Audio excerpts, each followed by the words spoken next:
Andrea as our next speaker, and I can't wait for you guys to hear what he has to say. Hey everyone, I'm Andre Yi, and it's great to be here. I will begin my talk with a story from classical mythology that you might have heard of before. It's the myth of Narcissus from Ovid's Anamorphoses. Narcissus was the child of the god Cephasus, who was the river god of ancient Greece. And Narcissus was such a beautiful youth that all the others were incredibly struck by his beauty and desired him. Although many of them strove for his touch and constantly longed to be with him, Narcissus ignored them, and many died from the heartache of rejection. When Narcissus came to a pool to drink from its water, he saw his own reflection and fell in love with it.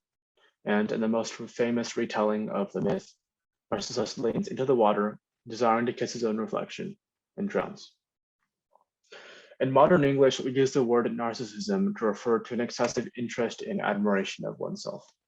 If I were to ask you if it is generally a good or bad thing to be narcissistic, chances are you would respond that it's a bad thing. Having internalized our society's moral and social guidelines, we all have a strong idea of why narcissism is dangerous, why it's a slippery slope, and rightfully so. While many of us strive as individuals to be less narcissistic, we often don't recognize narcissism on the scale of industries and the role we might play in propagating it. Most of the attendees here live in the greater Seattle area, which is dominated by big tech presences, Microsoft, Amazon, and Google, to name a few. And these collectively contribute to what I call a narcissism bubble in our tech communities. So what do I mean by this? Let's backtrack a little bit. To start with, to the youth attending, many of you have had significant exposure to various technologies and are interested in pursuing an education and career in technology. And if that's true for you, then I'm like you. I grew up here in Redmond, strongly immersed in the tech culture. One of my parents worked at Microsoft, and both encouraged me to find an interest in computer science from an early age. I never doubted once when I was growing up that I'd pursue a career in technology. And I grew up in an environment where those around me, both my fellow peers and adults, discredited study and careers outside of STEM. In fifth grade, I had suggested that I might want to be a lawyer. My parents quickly shot that path down. They let me know that I'd probably end up as a paralegal, serving as a money assistant and earning little. So I always knew why, from a very young age, why I would pursue a career in computer science. I'd get a large salary, work in well-conditioned office, get free drinks. As a kid, it sounded like a pretty good deal to me. I was also made well aware that the arts and the humanities were not paths to stable, comfortable careers. And this perspective exists very widely in technology-centric communities, whether it's in Silicon Valley or here east of the Puget Sound. If teens in these tech-centric communities are encouraged to pursue the arts or the humanities, it's generally as a personal hobby or an extracurricular rather than a serious subject of study.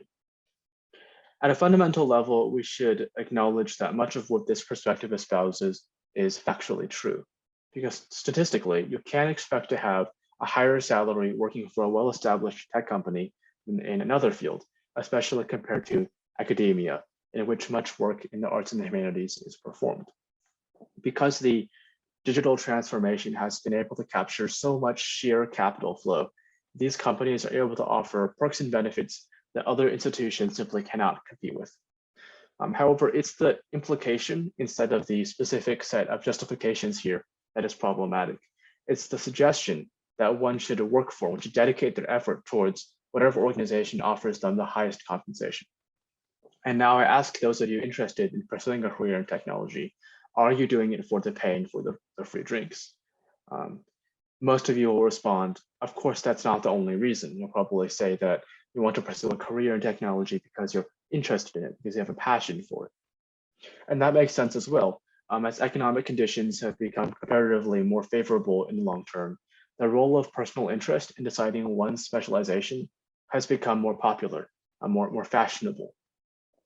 Because many jobs pay enough to live relatively comfortably, there's room to pursue a path of study you're more passionate about, even if it pays a little bit less. So you might believe that computer science is your true passion and that the compensation, the benefits of that corresponding industry are auxiliary to that principal motivation. And so now, having convinced yourself of this, You might be satisfied that you're choosing your career path for a genuine reason instead of a cheap one. So you decide now that you're going to pursue a career in computer science primarily for personal interest rather than for personal gain. It's now fueled by your interest, by your passion. You relentlessly and passionately study the field, take all the computer science classes you can in college, score a great job working for a great tech company. And the whole time again, you tell yourself your primary motivator is personal interest, passion. Let's think back to Ovid's myth at the beginning of this talk. In Ovid's myth, Narcissus' primary motivator was also personal interest, and that was a personal interest in himself and what appealed to him. He was so obsessed with pursuing what he found the most beautiful that he drowned in the process. I'm not saying that pursuing a path of led by personal interest and passion will directly lead to some great catastrophe in your career or life, but I am suggesting that the idea that one should pursue a career path based primarily on this idea of personal interest or passion is succumbing to some sort of narcissism. I hope you realize by now that Narcissus represents the tech industry and its monopolizing culture. Computer science is the fanciest, the shiniest, the most beautiful youth out of all of them now.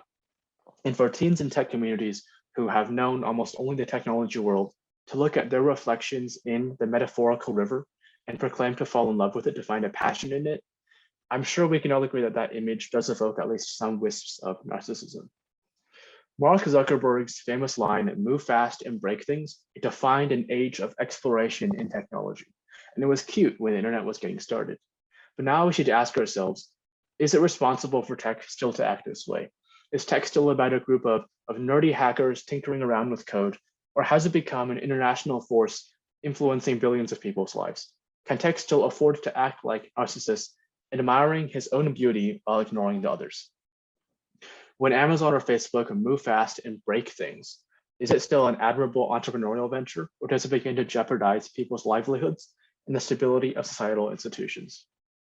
Here's my message. If you want to pursue an education and career in the tech field, don't just do it for the money, and don't just do it for personal interest or this idea of passion either. Do it because you're both interested in the field and want to shape and learn how technology can and does influence human culture and human society. Because ultimately, technology is no longer a playground for personal interest to reign supreme. Tech is about humans and bettering the world that we live in. And if you're going to work in the tech space, you should understand how your work affects humans outside that space. There are countless questions to begin thinking about, and many of these have been well publicized. How is Uber affecting taxi drivers? How is Amazon affecting small retailer owners? How do Instagram and TikTok affect Gen Z's psychology and social interaction?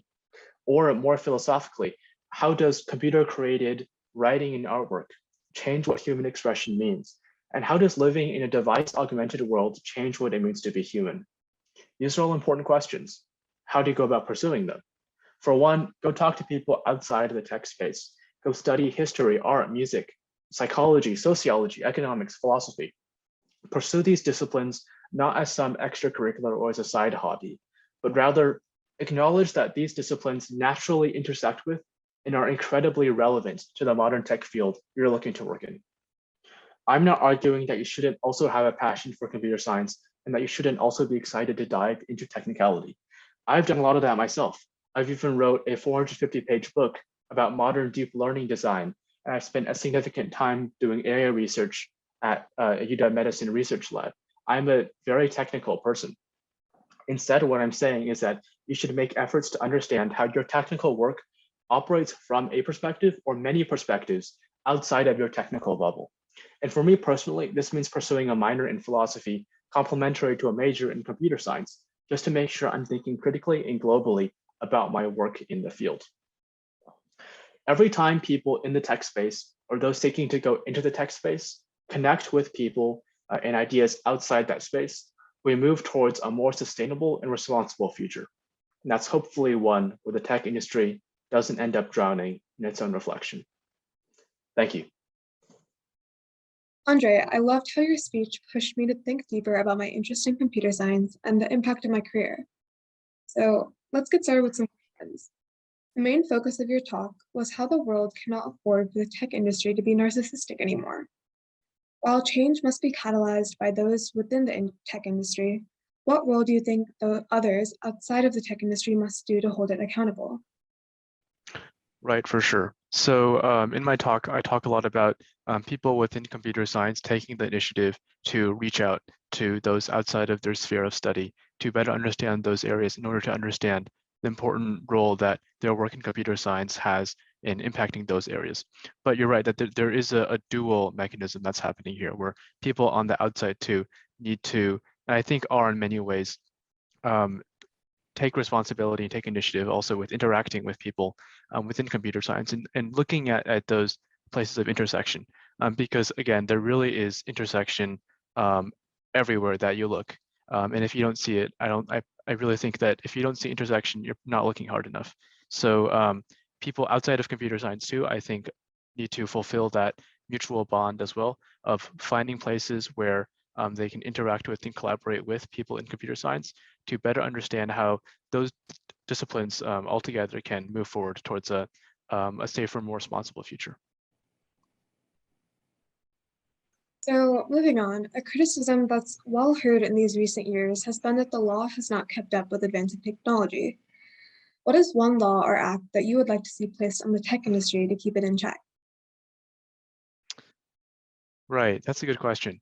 I think there are many interesting laws being put in place. One that I'm following right now is I'm not sure that there's specific legislation around it, but regulation around facial recognition technologies and artificial intelligence in general, because those industries have been developing relatively unregulated. And I mean, if you're in AI, you see that there's this huge explosive growth, and people in government aren't really looking that much into it, doing that much about it.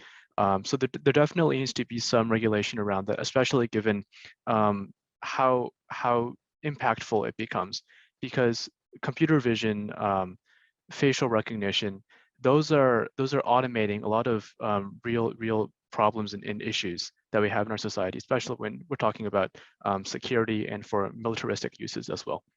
So that's definitely something that I would want to see expressed and discussed in a legislative context. But yeah, I think also beyond legislation and government, there are important shifts that need to happen in culture as well, because governments, even though it's a very important institution, as we've seen, cannot often fulfill its role to the fullest extent. And so a lot of that is up to, for instance, consumers and how they think about which products they buy from, what companies they're patronizing, because that has a large influence as well. And then our last question is, how has your minor in philosophy changed your views and the way that you approach computer science?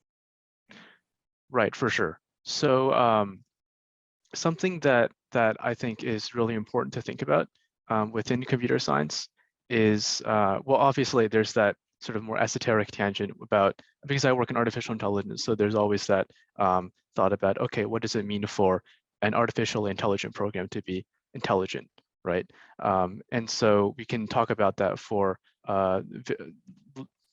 lots and lots of hours. There are lots of people that have put together lots of thought experiments and lots of good arguments.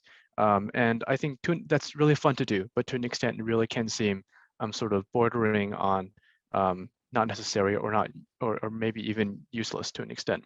But I think if we just make a small shift of that debate towards this idea of, can machines sort of have agency or do things by themselves, and we think about it in the perspective of, okay, what roles are we giving AI right now already? And we look at the trust that we put into AI, into putting into our homes, into moving things around in factories. If you look at Amazon's factories and their robotic coordination systems, we actually see that we put a tremendous amount of thought and effort implicitly into what AI is and the roles that we give it. And so actually Ayn Rand, a controversial philosopher, wrote a bit about how philosophy is really for everyone, in the sense that if you don't choose to acknowledge it, you implicitly end up carrying out a philosophy that has been imposed on you. And so I think if there's generally this trend of thinking that philosophy is sort of very academic and not applicable. and especially with this whole debate about like conscience and morality and living or thinking in AI.